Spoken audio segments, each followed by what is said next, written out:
Welcome. I'm Julie Thompson, Executive Director of pac-tv, and today we're hosting a COVID-19 regional forum on mental health amid the pandemic. This virtual panel forum was organized by Representative LaNatra, who will introduce you to the experts she has secured for today's special.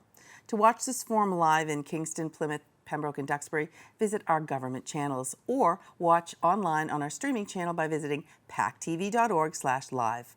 To ask questions during the forum, please email them to to questions@pac-tv.org. Again, for questions today, email questions@pac-tv.org. And to replay this forum or all of Kathleen's forums, please visit pac-tv.org/regional. Welcome, Kathy. Hi, Julie. Thanks again for hosting this wonderful series that we've been able to do through pac-tv. So thank you to everyone that works at pac-tv for making this so easy and bringing this to the public. So the focus this week is on veterans and Ptsd and how this pandemic has exacerbated feelings of isolation that are not healthy for those coping with PTSD in particular. We will also share some resources with veterans and family members, resources that they can access. So today we are fortunate to have Roxanne Whiteback. Did I say, is it Whitbeck or Whiteback? Whitbeck. Yes. And Andrea Tarek. So we're very fortunate to have these two. We're going to start with Roxanne Whitbeck. Roxanne was named Veterans Officer in August 2009 after 2 years as an administrative assistant in the Veterans Service Department at the Town Hall in Plymouth. She's a 13-year veteran of the United States Navy, and she was named Veteran Service Agent of the Year in 2010. Roxanne also holds the distinction of being the first woman Veterans Agent in the position of Plymouth, but she also is the Veterans Agent in Plimpton. Is that correct, Roxanne? That is very correct. Thank you. Thank you. Thank you for joining us today. Oh my gosh, thank you for having me. So if you could just talk a little bit about what's going on now. And I mean, it's very timely. We have Memorial Day coming up on Monday. So I appreciate, I'm sure you're super busy. So I appreciate you taking the time today. Exactly. And unfortunately in Plymouth, all around Massachusetts, we've been kind of shut down to have our Memorial Day services that we would normally hold just because of the COVID. And we are going to coordinate our Memorial Day service with our Veterans Day service in November, which is what we're looking forward to now. But in the meantime, we have other things to do.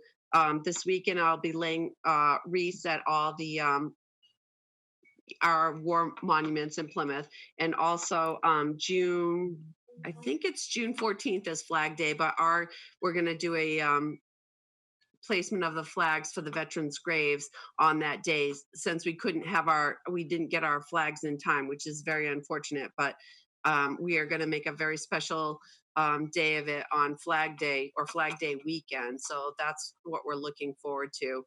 And it's trust me, it's very hard to cancel some of these events because they're so meaningful to so many, and especially Memorial Day, because it's you're memorializing the ones that laid down their lives for our country, and I don't want to say skip by it, but to have to not acknowledge it or be able to have a ceremony for it, it's terrible. And I understand that, but we have to be in line with the regulations. So we're going to do the best that we can. At this point, we're just going to do myself and the two commanders of the other veterans organizations in town. We're going to lay the wreaths, and we're going to make it very ceremonial, so to speak. We're going to lay the wreath. We're going to play taps, and we're going to make it as beautiful as we can. But unfortunately, we can't have the public there, which is very sad. Yeah, that is very sad. Have you been receiving a lot of calls from the veterans in your two towns, Plymouth and Plimpton, lately? Actually, I went to Plimpton today to deliver a food box because somebody needed some food, which I am very glad to do. But no, I think everybody is doing pretty well, which is, that's great. But they all have my number. They all know they can call me anytime, and I'll be right there for them. Which trust me, I don't take that lightly. That's my heart and soul right there. I take care of whatever I can for these guys while we're going through this. Yeah, I'm sure. And I'm sure you have quite a few amount of veterans in those two towns. I do. I do. Plymouth obviously being much higher veteran count, but we have been very lucky. My assistant Joanne, yours, and myself, we've been very lucky to we kind of know what the other one does because we can only go in staggered. She'll go in one week, I'll go in the next, that kind of thing. But we know where the other one left off and we can pick right up and we run with it. So we've got a very well-oiled machine. We've been doing this together now for like 12 years. So I feel Oh, very wow. fortunate to have her. Yes, I've met her. She's wonderful. She's She's wonderful. a great girl. Plimpton and Plymouth are very, very fortunate to have you in that position, Roxanne. I appreciate that. Thank you so much. You're welcome. And Andrea, it's so nice to have you. I'm so grateful that you could join us today. Thank you for inviting me. Oh, my pleasure. Andrea Tarek grew up overseas at an international base in Belgium, which brings a unique perspective to military life issues. Andrea is a licensed mental health counselor and a graduate of Boston College. She is a daughter of a veteran, and her son is currently an officer in the Army after graduating from West Point in 2010. Andrea specializes in treating trauma, including sexual trauma and PTSD. Welcome, Andrea. Thank you. I'm glad to be here. I'm so glad to have you. So, what are you seeing where people are being isolated now? Well, I think one of the most difficult things right now is if you think back to any time that we've had any natural disasters, the healing comes through joining together with your community. If someone's house has been hit by a hurricane, for example, the community comes together and finds whatever the needs are, meets those needs together. And there's a lot of healing that takes place in a very traumatic situation when you can come together as a community and you can lean on people and you feel like people are there for you. And unfortunately, in this disaster, we're being forced to isolate. And I think there is a great deal of trauma that comes just from that isolation. And I know everyone is doing the best that they can, but along with that isolation comes a lot of uncertainty. And that uncertainty just builds the anxiety, builds the depression. A lot of people are asking, when is this going to end? How much longer do we have to do this?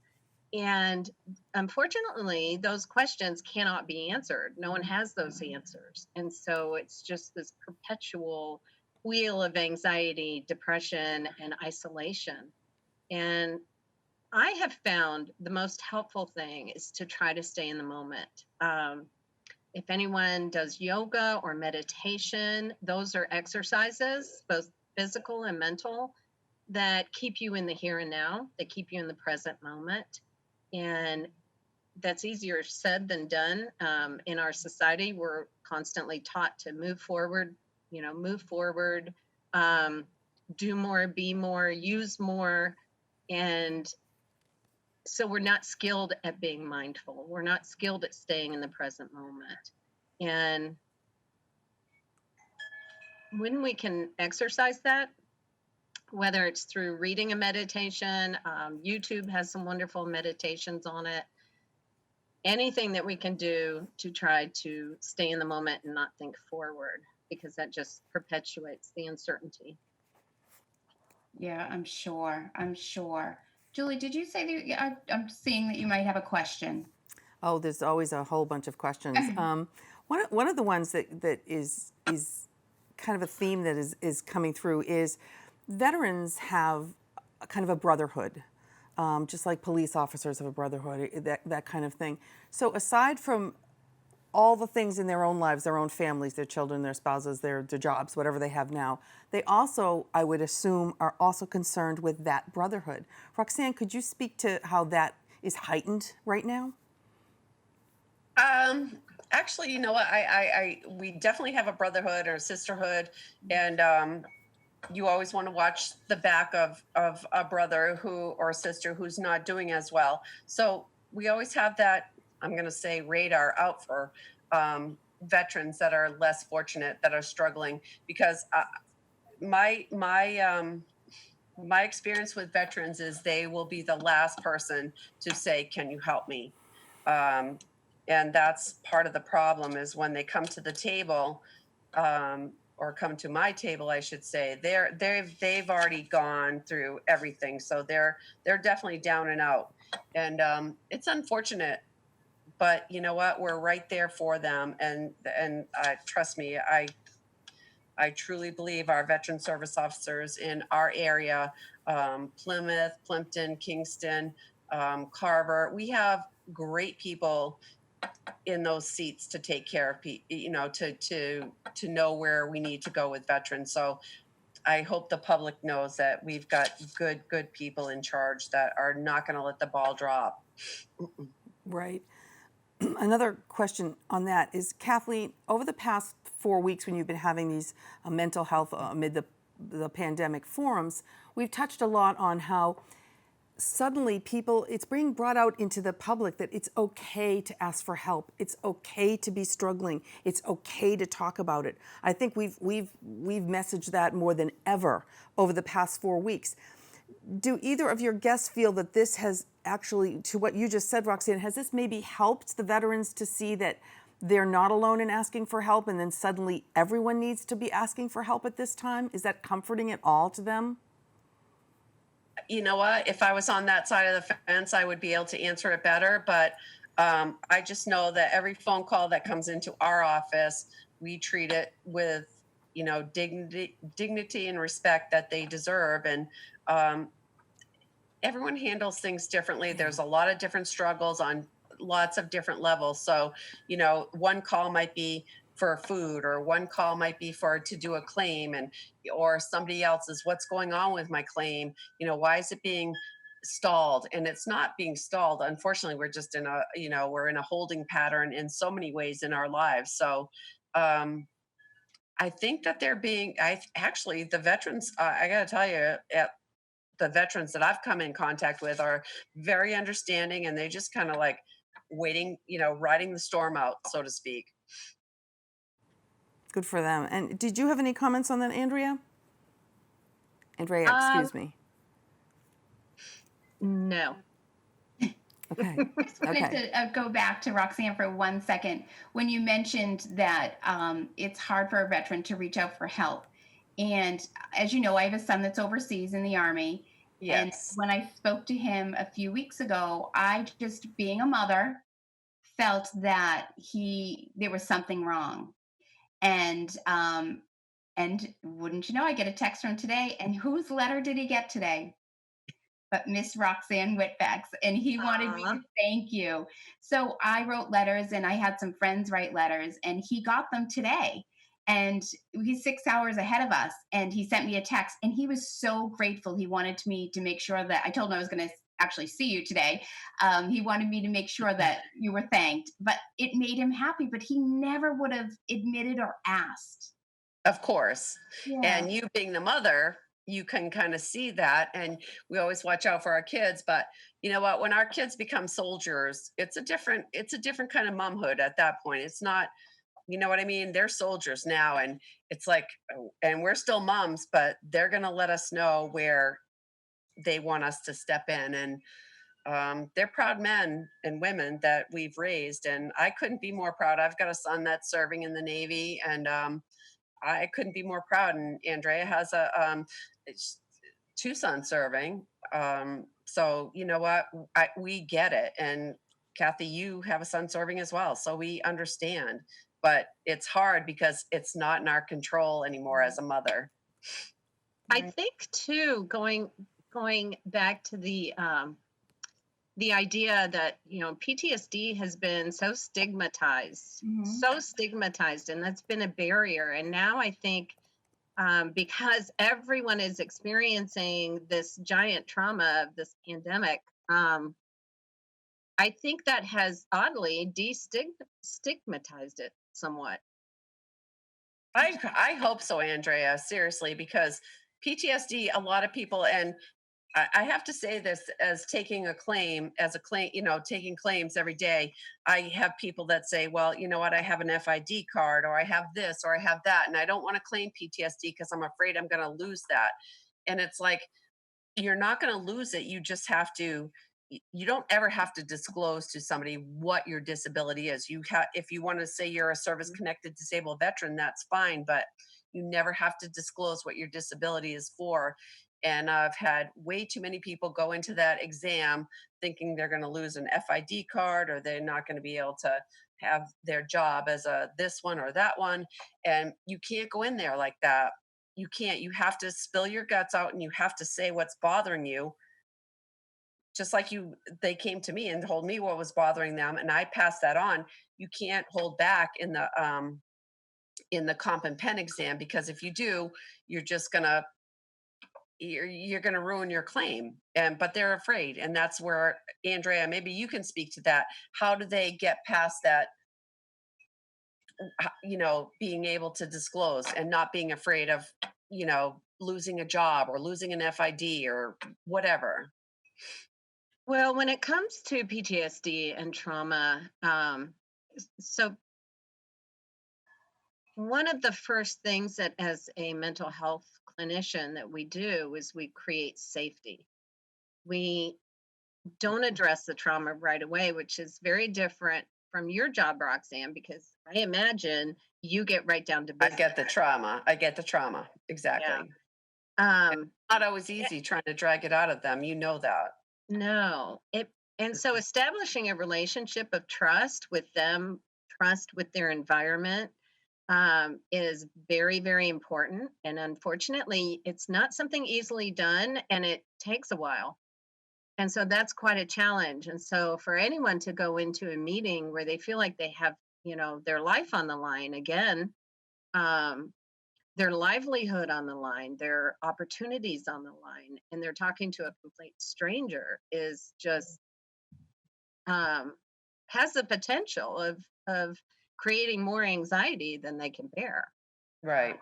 But safety is really paramount. It's the foundation of doing any kind of trauma work with anybody. And going back to our situation right now, that's compromised. So it's very difficult. And it's so hard because they don't have access to us like they always did. You could walk into the office and be able to talk to somebody. Now you don't have that luxury. It's by phone, and hopefully somebody's returning that call. Yeah. Challenging. Kathy, I have a viewer who wrote in a question. It's for Andrea. For family members living with someone who may not formally have been diagnosed with PTSD, can you describe some of the different types of therapies that are most effective? Effective for the family, effective for I think for both. the person with PTSD, probably for PTSD both. or the spouse, because they're all separate entities and they're treated differently. Well, why don't you do each one? Okay. So there is a curriculum out that is specifically for trauma. It's a 12-week curriculum. It's called CPT. It's very effective, but it's also very challenging. And so it's really only effective with a certain, how do I put this? It's not for everybody, but CPT is a very good trauma therapy protocol. And it is short term, it's 12 weeks, but it's very intensive, very intensive. And that is something that I've also, I'm also a CPT provider. That is done both individually and in groups, but it is most effective individually, in my experience anyway. I don't know about overall. There is also CBT, which is cognitive behavioral therapy, and that is very practical. And that's, certain people who like hands-on practical protocols. That is something that's very, you fill out worksheets, you address your thoughts, you address your emotions, you address the things, the reactions that you have. So that's very effective. As far as therapy for the spouse, so there is a possibility of a spouse who's living with someone with PTSD that they get secondary PTSD. And so that also needs to be recognized and treated in tandem with giving the spouse some tools of how to respond, react to the PTSD of their spouse. A lot of people just don't know how, they feel like they don't have tools to understand what PTSD is, what's normal, what's not normal, when to be afraid, when not to be afraid, and what resources do I have? How can I help my spouse? My spouse is suffering and I don't understand PTSD, and I don't have any tools to help my spouse through this, to support my spouse. And so therapy for the spouses of someone with PTSD is very, very important, paramount. Do you see a lot Does of that that, answer your question? Roxanne? Yeah, I think that's great. Roxanne, do you have those types of what Andrea was just describing? Do you have those available through your?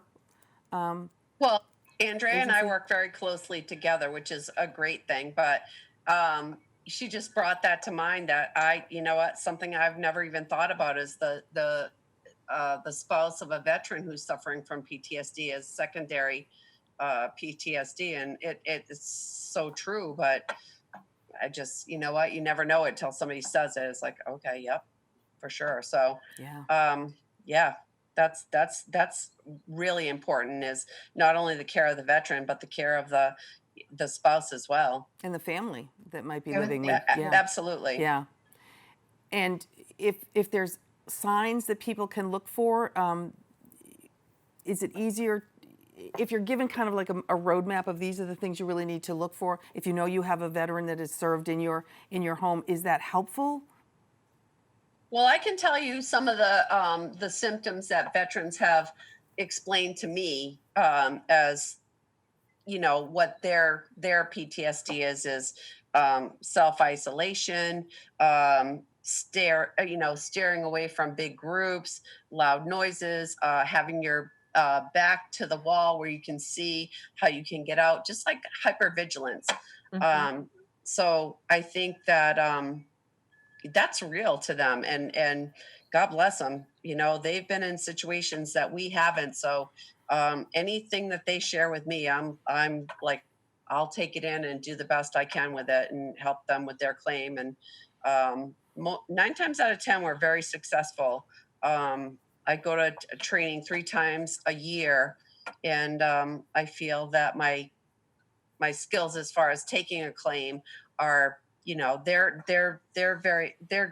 And you're out there for the veteran. That's their livelihood, that's their life. So you're putting your reputation behind what they're claiming. And you know what, I feel very good about that every time I do it.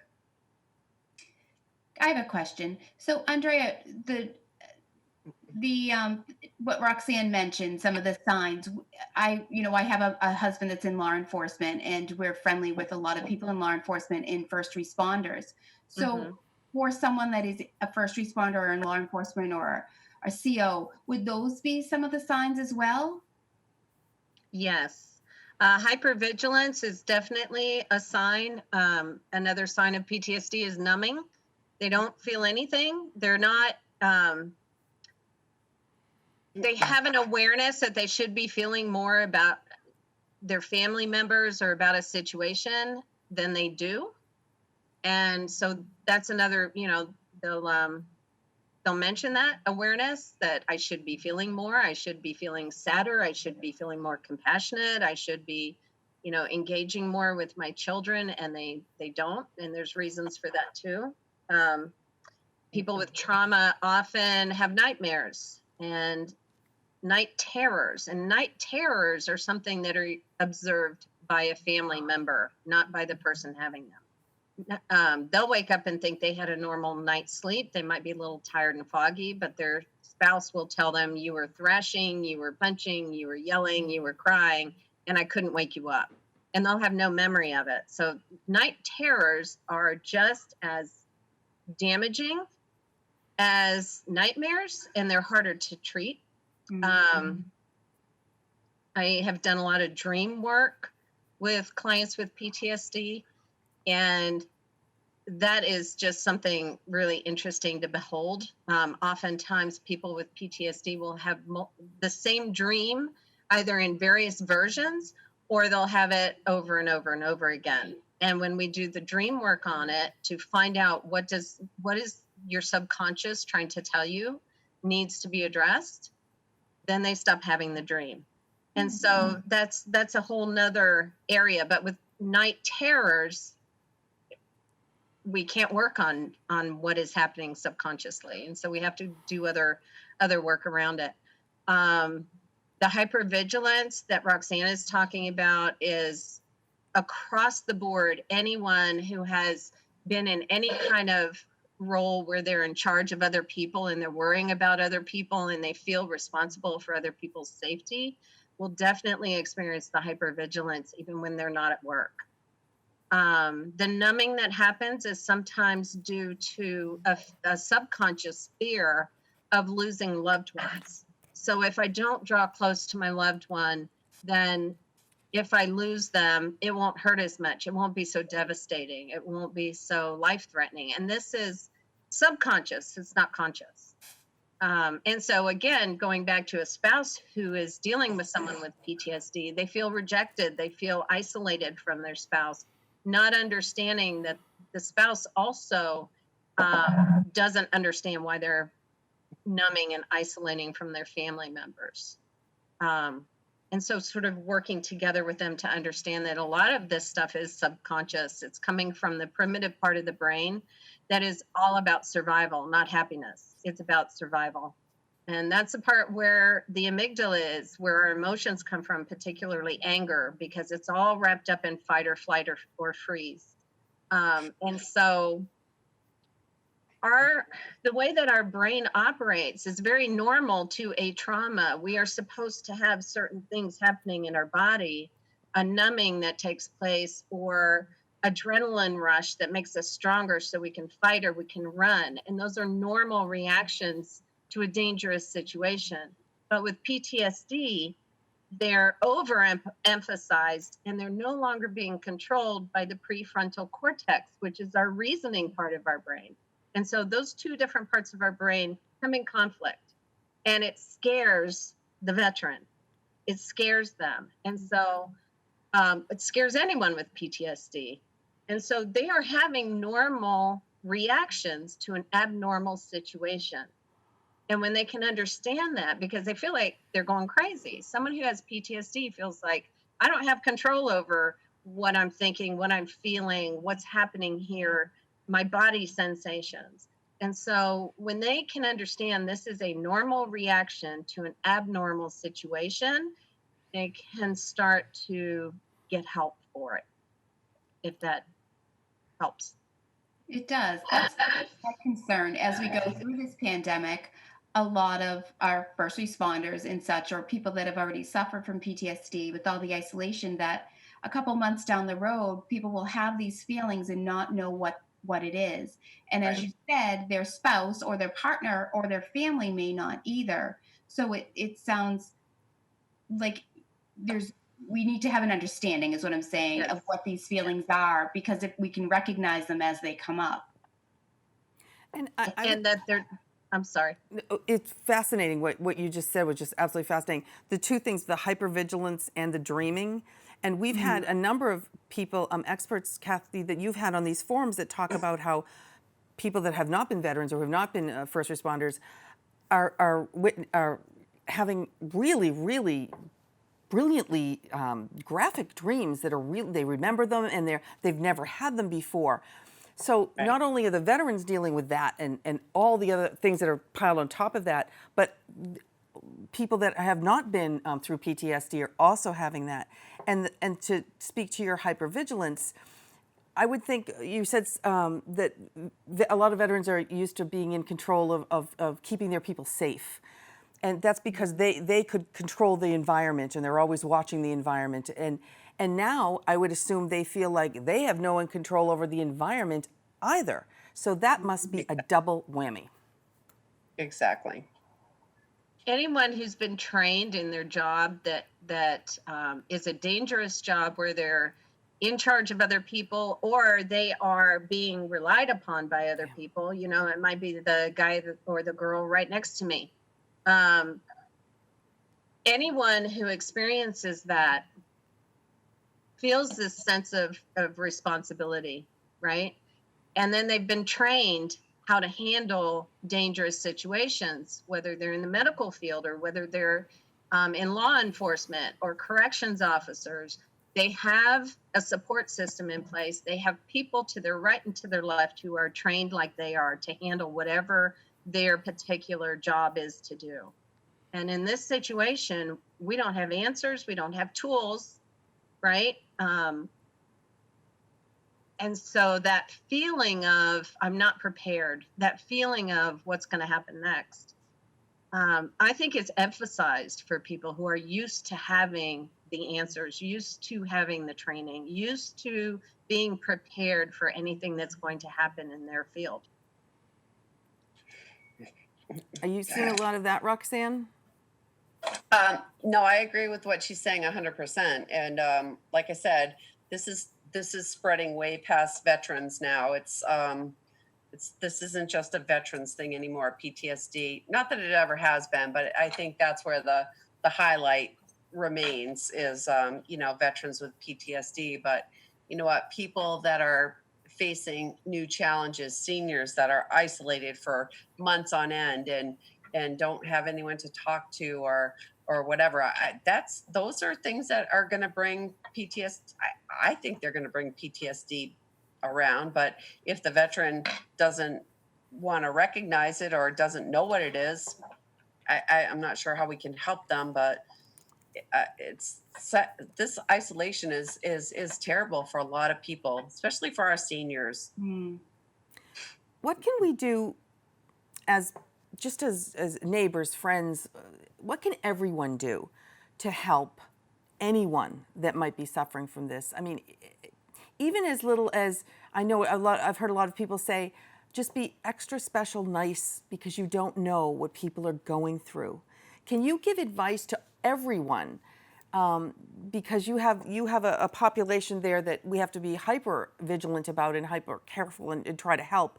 But if we all get in the habit of having good habits of being kind, is that helpful? Can you give any information or any hints to us of how we all as people can be reacting to other people during this very uncertain time?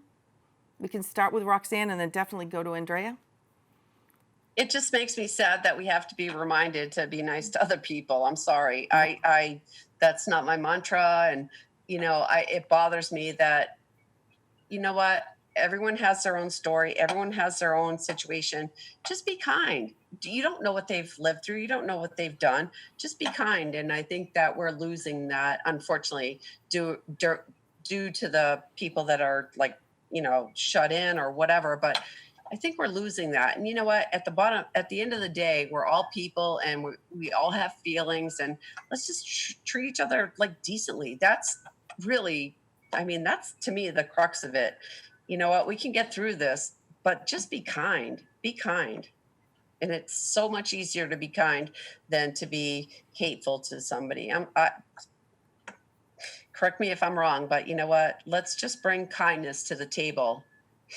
Mm-hmm. And Andrea?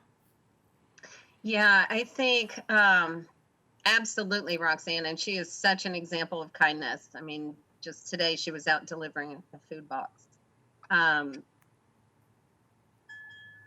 There are some things I heard on the news. This is probably one of the few positive things I heard on the news, so I stopped listening to it altogether.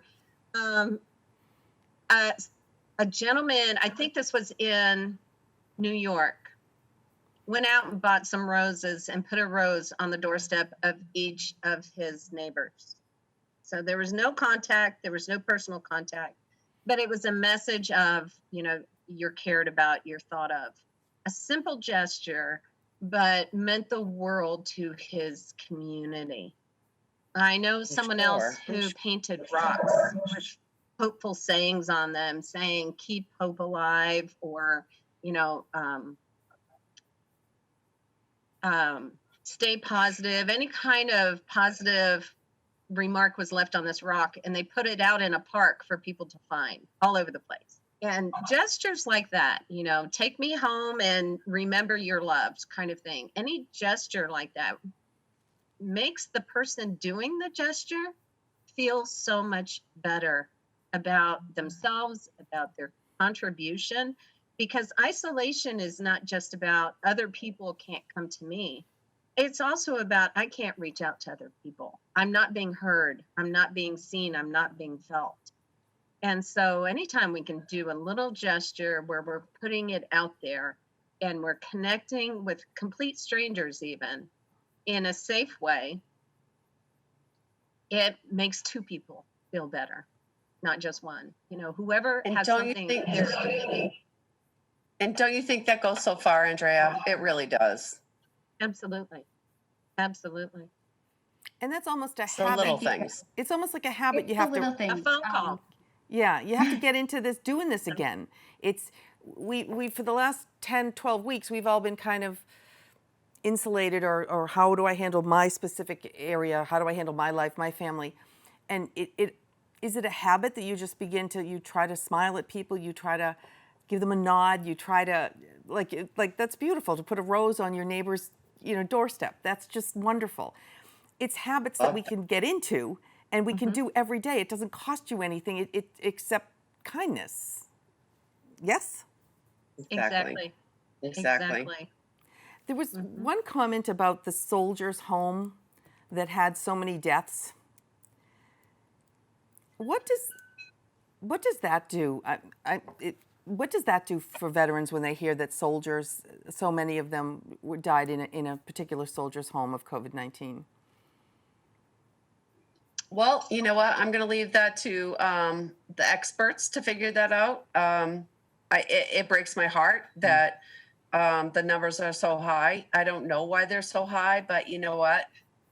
I'm sure this is going to get the attention it needs to, but where was the attention, you know, leading up to this? And why did this happen? I don't know. I wish I knew, because I think that those answers, they're going to be demanded from the families, and they should be.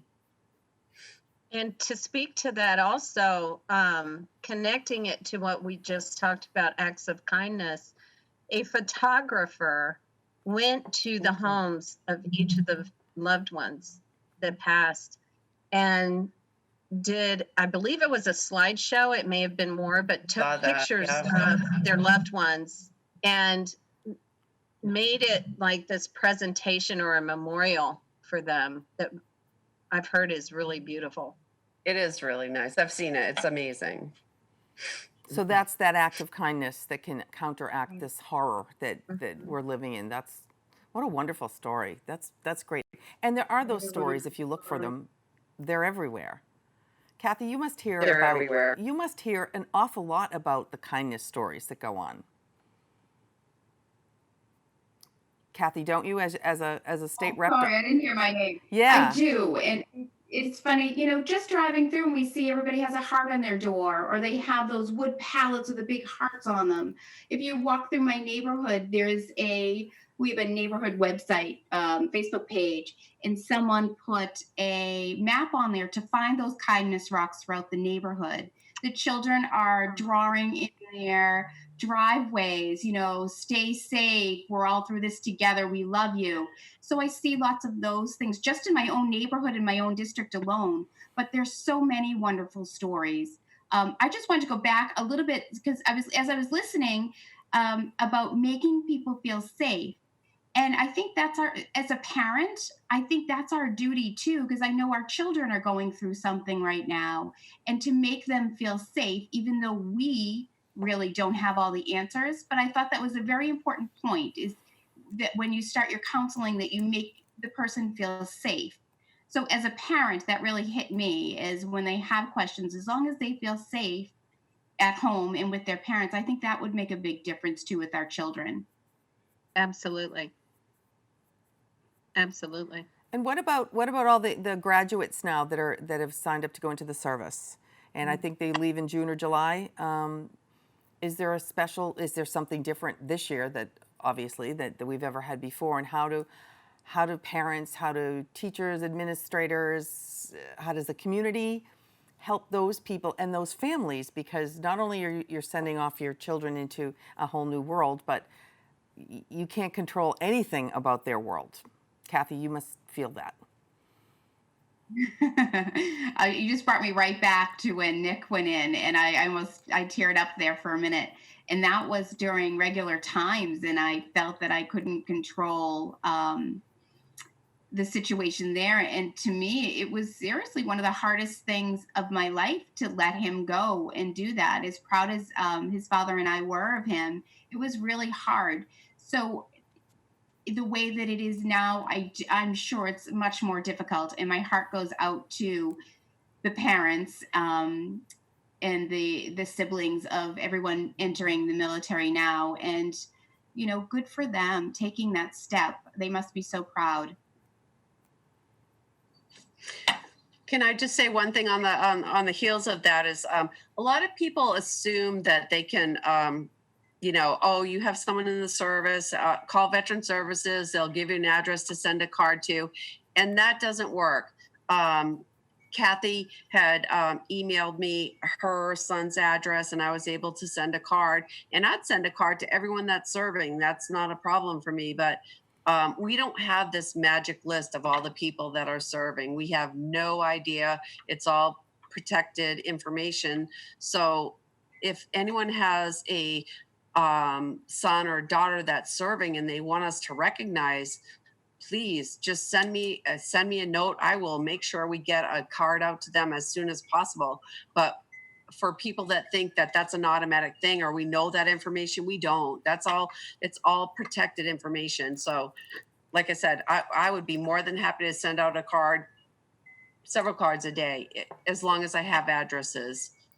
That's sweet. I know that in my hometown of Pembroke, there's a military support group that always collects and sends packages to the troops that are overseas. Has that activity had to be curtailed in any way because of this? Well, I know in Plymouth it has. We don't have, number one, those packages to get off are very expensive. Yeah. And the VFW used to do it like consistently, and then you run out of money. You get the supplies in that people want to donate, but it's the cost of the postage that people they don't support that. And unfortunately, the USPS, they can't either. So it's kind of like the servicemen's at a loss, because there's lots of people that want to send things, but they can't because of the postage or whatever. We always collect at Christmas, Thanksgiving. We always collect whatever people want to give and give it out to veterans. But as far as our guys that are serving overseas, to me it's very sad, because we don't have a way to reach them unless we have a specific, like, Kathy gave me Nick's address, so I was able to send something to Nick. But unless we have a specific address, we don't know who to send them to. If that makes sense. Yeah, it does. I also have another question for you, Roxanne.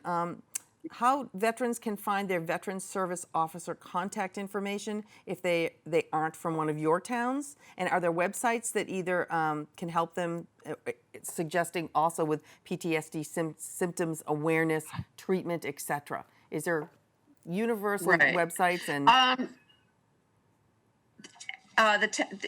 in the Commonwealth, there's a Veteran Service Officer for every town. So you can just either Google it, or you can call DVS and they can give you the number. But if you Google VSO in the town of Plymouth, my name's going to pop up, which is great. But if they have any problems or questions, they can call DVS, which is Department of Veteran Services, who we report to, and they will make sure that the person's connected with a VSO.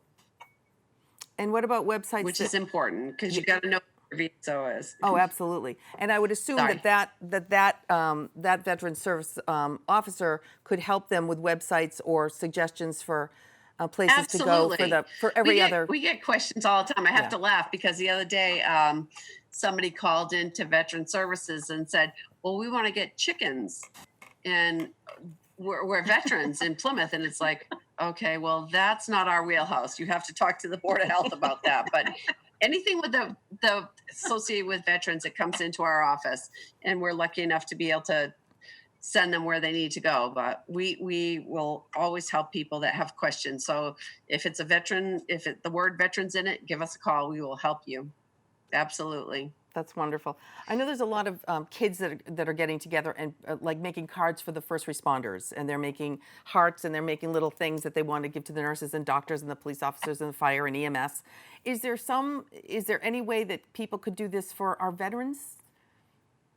You know what? We've gone down this road before, and I always had a really good address at Walter Reed to send it to the Wounded Warriors, but they won't accept it anymore. So right now, that's kind of on a hold unless they want to. Like, we have local schools here that will make cards for veterans, and we always put them out on the counter at Memorial Day, Veterans Day, or Christmas, Thanksgiving. Whenever we get the cards from the kids, we put them on the counter, and when veterans come to our office, we just give them to them. That's nice. We That's try, very we nice. try to keep everything local. Yeah, yeah. Because we have a lot of veterans in need right here. We don't need to donate to Wounded Warriors over in DC or whatever. Just keep it local, because Yeah. we've got a lot of veterans in need right here in Plymouth. That's right. Yeah. That's all the questions I had for right now, Kathleen. Oh, thank you. Just to go back to the soldiers' home, that investigation is so important, and like you said, Roxanne, we need to know what happened there so that is never repeated. It is vitally important that we find out where what happened, where the miscommunication was, because it was horrific. In my words, in my mind, it was horrific what happened there. Really was. Perfect word for But that, Kathy. I do too. I do too, as well as my colleagues. But I do want to discuss, even though it is a different kind of Memorial Day that we're having here, some towns are still doing some things. Plimpton did a wonderful thing there. That's one of your towns that you do. They're on duty, off duty members of the Plimpton Fire Department, along with the Selectman's assistant, Bridget Martin. Yeah, Bree, I love her. Graves and members of the military who are buried in Plimpton. That was beautiful. I think that was highlighted on the news as well last night. In Kingston, I didn't see that. You didn't. It was on 25. I think. Oh. In Kingston, unfortunately, we're not going to be able to have the parade in Kingston this year, but the veterans will still be laying their wreaths at each memorial. And then we're planning on just a little ceremony back at the townhouse, and that will be hosted videotaped by pac-tv. We'll televise that, which is wonderful. And I drove by Halifax Town Hall the other day, and they just have an amazing display of flags too, something to drive by. So even though we can't do what we're normally doing, there are some memorials, and I hope that everybody takes a moment on Monday and just through this weekend really to reflect and remember the people that served for us and died for us, for our freedom. And I know Plymouth, you mentioned Plymouth. No, go ahead, Roxanne. Next year. Oh, just to add on I was just going to say, to add on the coattails of that, Monday, where, like I said, we're going to do a very small group, just like the leaders in the veterans group, like the VFW, the American Legion, myself.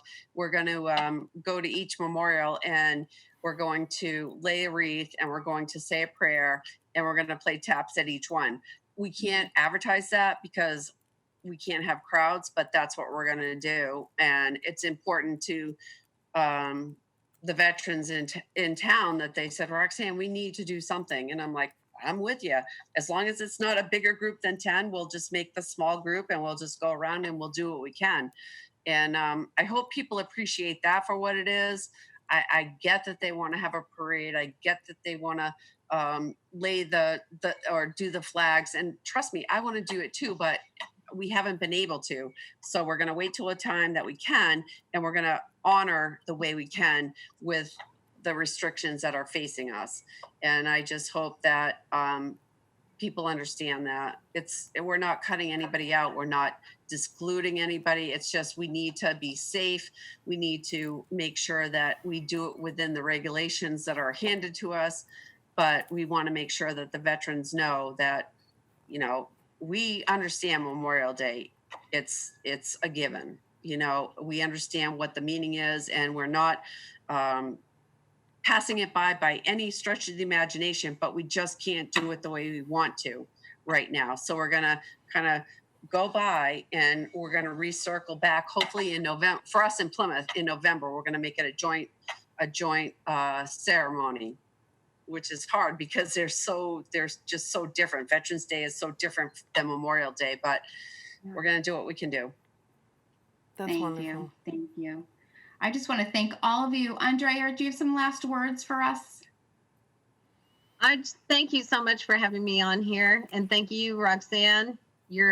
Roxanne is like the shining star of VSOs. She's the high bar. I'm the old part. I've been doing it a long time. I hope that all of this really brings us to a more compassionate place.